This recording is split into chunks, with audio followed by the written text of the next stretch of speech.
Staying informed on fire weather conditions and forecasts is a pretty basic concept. But really, how easy is it? You and your crew are bombarded with information and indicators regarding your current fire environment.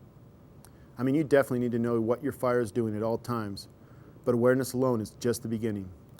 Your ability to focus on what is important and filter what is not will allow you to interpret and convert it into something useful. Scott Dorval is a news meteorologist in Boise, Idaho. He will talk to you about some of the most basic elements of sky watching and the importance of simply raising your eyes to the sky and making frequent, thoughtful observations. When it's 100 degrees in the summertime, what's causing the air to rise is the sun comes up in the morning, it heats the ground. The sun does not heat the air, the sun heats the ground, it heats solid objects. And the solid objects are touching the air, the ground is touching the air, and that air then gets warm, like a radiator, warms that air, and then that layer of air rises. And then cool air comes down to replace it, and that air warms up and it rises. And that's the mixing that occurs during the day that we talked about. When you talk about in fire weather forecast mixing, the air is mixing and then it continues to rise. Rising air will then cool as the air pressure drops. There's no air at the top of the atmosphere, so we know as the air rises, the pressure's dropping, and so the temperature drops. And in the clouds, the air cools, and when it cools far enough, it hits its dew point, and then a cloud forms. If you have more moisture near the ground, you only have to take that air and bring it up a shorter distance and you'll get a cloud forming. If it's extremely dry, the temperature and dew point are very, very far apart. The humidity is very low, and so you take this air and you have to make it rise higher and higher and higher. As that temperature falls, it has to fall further and further, and you have to make the air go higher and higher before you can get a cloud to form. And the reason storms will form over the mountains first is because it's an elevated heat source. The sun is heating the ground in a place where it's cooler and the ambient air next to it, and so it doesn't take the air to, it doesn't have to rise as far to get a cloud to form. That's why clouds will form right over the mountains earlier in the day, as opposed to waiting for the sun to mix that air all the way up to this point where it can mix it up right on this mountainside nearby. So this particular picture here is a very unstable afternoon. You can already see the rain falling as we're looking north into the mountains. Obviously we're seeing a very dark cloud here. You can see the lifting condensation level, that flat bottom to the cloud, and you're going to see the rain starting in the right-hand side of the picture there at about 4:20. You'll see the clouds start to ripple and that moisture just come ringing right out of the cloud, out of the thunderstorm. We'll see it right here on the right. And with that, you get a big burst of wind, which knocked my camera over, which is a good indicator that that was a pretty strong storm system. Okay, now this is another indicator showing the sun is now heating the ground, and you have vertical development of the clouds. You can see the puffy nature to the clouds. The sun heats the ground, the clouds, the warm air rises, makes those clouds. Now the sun is going down, the heat source is disappearing. As the heat source disappears, the clouds just disappear because the only thing that's causing that moisture to condense is the lifting of the air, and the lifting of the air has disappeared. So we might have had a fire weather forecast that said that nothing's going to happen maybe today or tomorrow, but maybe we've got some indications that we're going to start bringing more moisture in. And then one morning you wake up and you start to see these low clouds. They're not real big and puffy, but they have a puffy nature to them, but that's smaller. And there's little clusters of puffy clouds. And what you're seeing here is altocumulus castellatus, or ACUS. That's a sign that, okay, we've got an unstable day here. This is a day that I really need to be paying attention in the afternoon and watching for the vertical development of storms.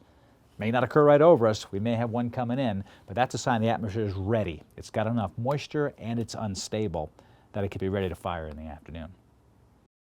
One of the things that's most important, obviously wind is a huge deal with fire. Wind is pretty much everything, and how is the weather going to impact the wind and hit the fire behavior.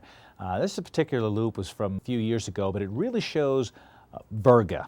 Now virga is when rain falls from a cloud and doesn't reach the ground. This particular one, you can see some drops reaching our camera, but this is a good indicator showing what virga looks like. And it basically looks like the cloud it doesn't have a flat bottom anymore. You can see the rain hanging out of the cloud. It looks like the cloud is being stretched down to the ground. That is so vital because around these locations you can get very gusty winds. What's happening is the air is being cooled by that rain that's falling. That rain's not reaching the ground, it's evaporating because the air is so dry. And so that evaporating air then cools, and that cool rush of air comes rushing down to the ground, then can shoot out in all directions. Pretty much every thunderstorm is going to get some type of outflow boundary in the summer. They may be weak, they may dissipate. Some of them will hold together with 40-mile-an-hour winds for over 100 miles.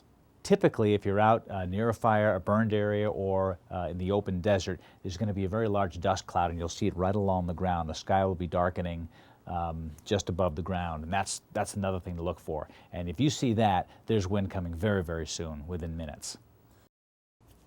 Let's talk a little bit about cold fronts approaching. This particular that we're going to see, this particular cold front happened in the winter time, but watch how everything's coming toward us. We're looking towards the south, and so clouds and weather coming toward us, but in the distance you can see the lower level clouds beginning to develop, lots more moisture, and watch this rapid shift of the wind and that flag showing up in the Oahe Plaza there, shifting directions, and obviously now we have a strong westerly wind.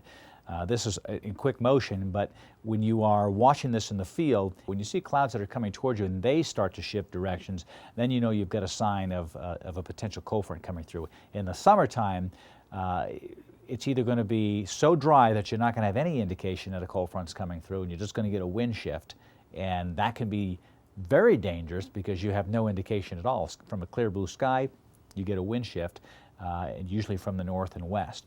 Sometimes you'll get thunderstorms forming on the edge of a cold front, and obviously that's a little bit more indication you know something's coming. If you hear a forecast of a cold front that's supposed to come through during the afternoon, chances are it's going to come through. It's just a matter of when it's going to happen, and you really need to be aware of that. The sky could stay completely blue. If it's dry and it's 2 o'clock in the afternoon and you don't see any little puffy cumulus clouds developing on the ridge tops, that means it's so dry you're probably not going to get any cloud cover whatsoever. Well, that front could come through and just with a wind shift and a wind picking up. So when I walk outside, I'm always looking up. Sometimes I'll go to the beach and people are laying out in the sun, and then a cloud will move in front of the sun, and they'll get up and they'll kind of look around like this, wondering where the sun is. They don't even look up.